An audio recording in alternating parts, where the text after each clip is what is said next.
Stuck up high, about to die, have to choose two last tunes. Tell us why. You're stuck on top of Scafell Pike and you're about to die of hypothermia. Your phone battery's running out and you only have enough charge to play 2 more songs. What are they and why? I remember I started listening to John Mayer when I was like 18. I'd just gone to uni, and I was like suddenly surrounded by like I started doing music production at Huddersfield, and suddenly like for the first time ever I'm surrounded by loads of musicians and producers, and there's all these like cool, amazing, talented people all around me, and I started like playing with different people. I'm a bass player, and I remember listening to this tune around the time that I went to Huddersfield, and like for the first time ever, like as a musician, like really like going, like honing in on the bass playing in the song. Like I've been playing bass since I was like 12, 13, 14, that kind of age. But it was Pino Palladino playing with John Mayer on this album that was like, it just blew my mind. And there's but I guess it's important because it's that like crazy time, 18, 19, going to uni, all these new people, new experiences, and then it's like music that sort of ties me back to that like. And it takes you back there, does it? As soon as you hear it, it takes you whenever I listen to it, it's like, I'm 18 again. I've just moved into Hollr, and I'm surrounded by all these cool musicians that would later, some of them go on to become my best friends and still are to this day.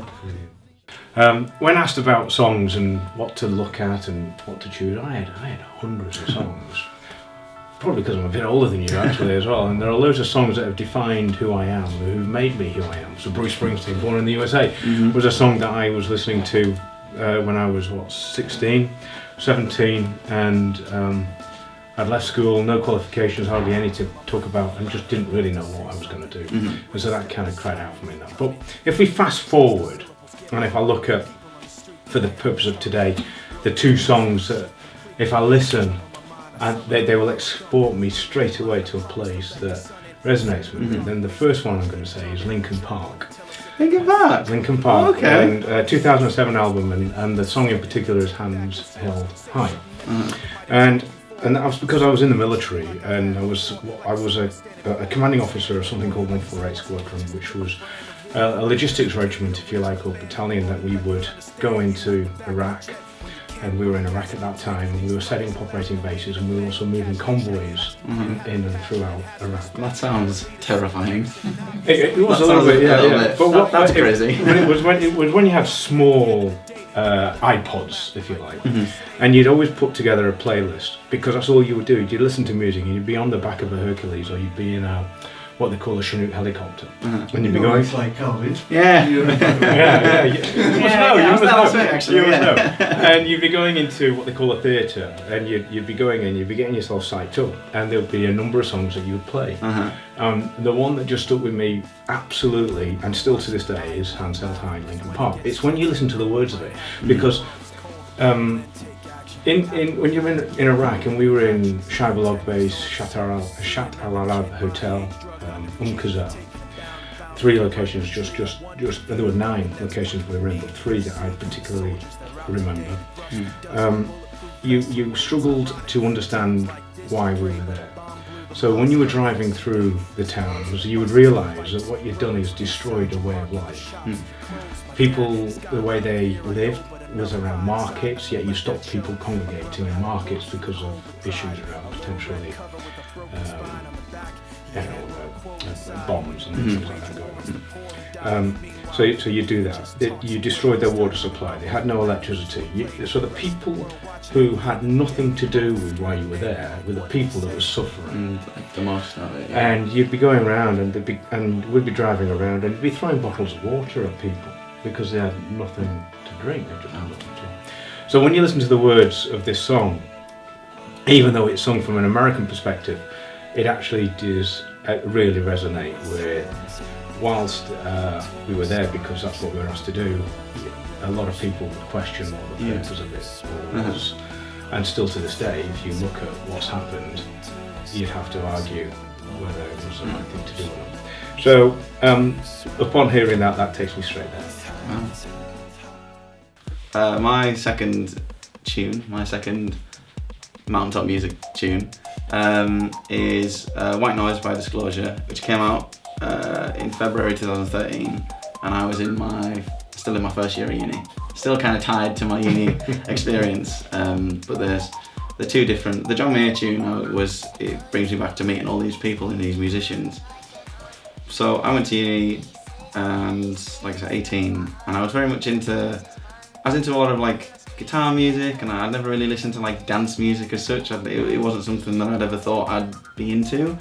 And then this came out 4 or 5 months into my first year of uni, and I heard it and I was like, what is this? And something about it like clicked with me, and ever since then it kind of opened up this whole new world of music for me. And I love dance music now, and it's something that I think if I went back to my 16-year-old self and said, you are gonna love going to raves in your 20s and dancing to all this stuff that you now think is awful.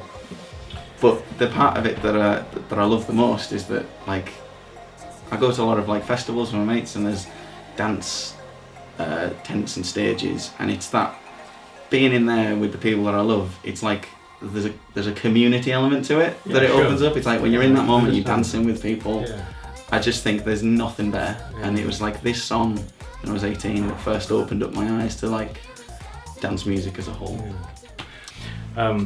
In life, you always hope that everything is going to go to plan, the way you mapped out in your mind, and that you've got this great journey and you're on it and nothing's going to stop you, and actually things trip you up along the way.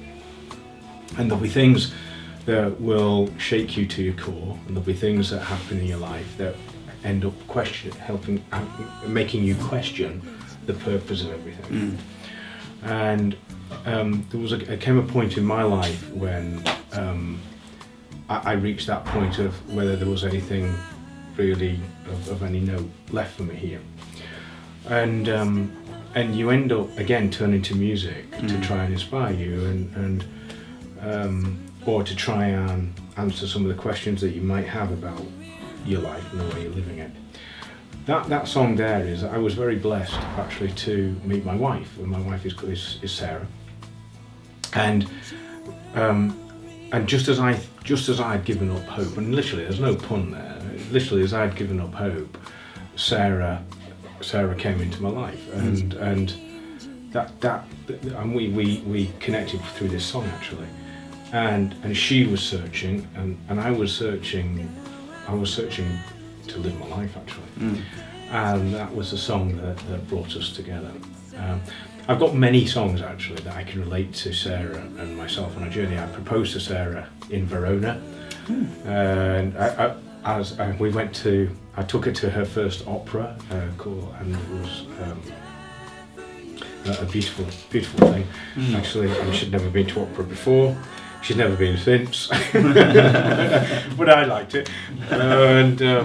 So there was that, and then our first song was to a group called the Shires, which was just fantastic.